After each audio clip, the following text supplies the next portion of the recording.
quick 101 on how to find the flexibility in the streets. I like to show this slide, and then if I had more time, go around and take a poll. Who do you think wrote this? Was it the Sierra Club? Was it Idaho Smart Growth? It's actually from the AASHTO Green Book, which is the manual that sets the national design standards. And it talks in several places about designing for all users. It talks about the pedestrians being the lifeblood of our communities. Right in the design manuals that we've all been given, this flexibility is there. It's there in words, but it's also there in ranges and tables. It's in the concept of functional classification, which I'll get into, is how you classify your road, its role in the state highway system or the state system. What speed do you design it for? What type of vehicle do you design for? You're going to design the intersections in downtown Boise for a small pickup truck or for the biggest tractor trailer that might ever come through downtown once a month. And then there's a concept of we have to learn to tolerate some congestion so that the streets that I showed you before from Denver and some other residential areas don't end up being designed simply to handle the congestion during the peak hour at the expense of every other parameter that's important to a community. So not all the values in our design manuals are in ranges, but many of them are. Lane width, for instance. In urban areas, you can go to anywhere between 10 and 12 feet.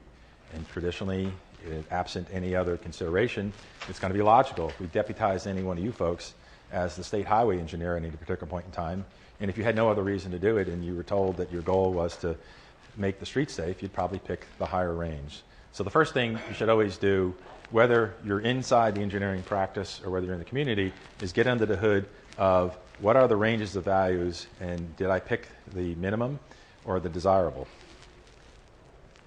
Functional classification is important. And again, if I had more time, we probably could go around the room and say, if we made you all state highway engineers and you would break your roads into different classifications as for the purpose. So the road that's going to take us from Idaho to Oregon is going to be in the highest class, and therefore it's going to have higher values. We want it to operate faster. And then we go all the way down the tree. You have these roads called collector distributors that collect people from residential neighborhoods and from commercial areas and distribute them up to the higher level of roads. And the whole sense of design is partially based on how we classify that. And then lots of different design parameters are important or are based on that. It does affect a lot of the cross-section and elements. It affects the speed that we design things for.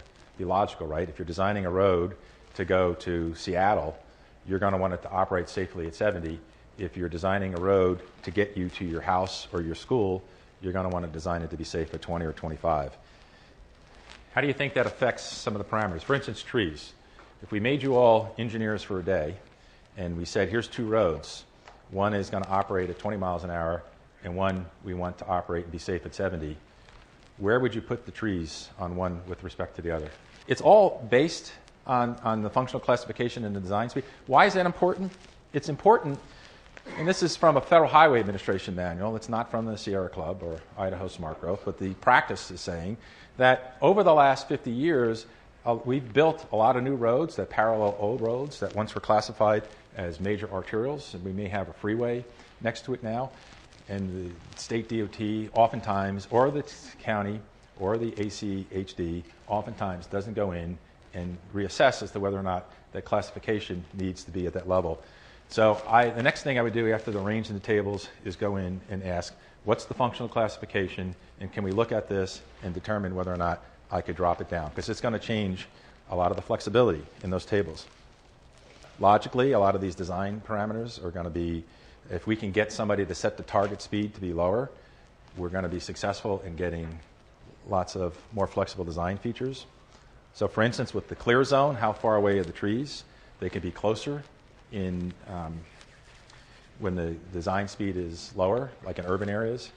You can put the trees, I guess, if it's curbed, within 1.5 feet of the curb, but along 15, 16 mile an hour roadways, you want those trees to be 30 feet away.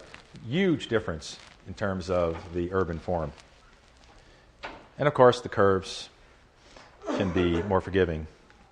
And the right choice of all of this stuff can get us to where we can start creating streets as places and community supportive transportation. The design vehicle, I mean, think about it, right? If you're going to design these corner cutbacks for big trucks, you're going to have these, you're going to start cutting back your corner more and more. What that does is going to increase the pedestrian distance. It's going to allow the cars to go around the corner faster. And so design vehicle is really a policy decision as far as I know. It's not a legal decision, and you can negotiate over that. So if you're in a street in downtown where you do have a lot of truck deliveries or a lot of bus service, you may think of it may be okay to go to the larger radii, but if that's not happening, you may want to come up with a design vehicle that favors the pedestrian. In terms of tolerating congestion, we have to get away from the fact that oftentimes in communities and in regions that we turn on the traffic model. The traffic model tells us where the congestion is. We go about widening all the roads in the area and in the town, or at least program to be widened, and then go to the community and say, here's what's left. Now you design around that. It doesn't have to be that way.